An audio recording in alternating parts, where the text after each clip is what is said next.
angalifumana phina umntu iqabane kwaba ngako dyakalashe. Bawu! Yabona ke kuthi xa uthethwa ngodyakalashe ndibone amantombazane ejonge ebafaneni. Engqondweni yabo yazo ezintombi ziciba kaloku oodyakalashe ngabafana aba. Kanti ke udyakalashe uyafumaneka oyimazi ekwakho noyinkunzi. Bakwakhona oodyakalashe kwalapha emakhosikazi and abayingozi apha emadodeni. So oodyakalashe bafumaneka macala onke. Sizawuthetha ke ngokufunyanwa kweqabane.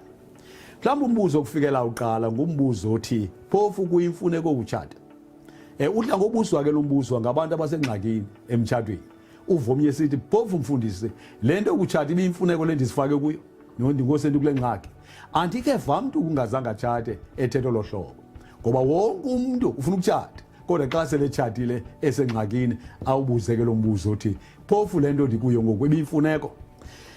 Lo mbuzo ke ndiwuphendula ngendlela ezimbini. Bendiyawuthi ewe ndibuye ndithi hayi.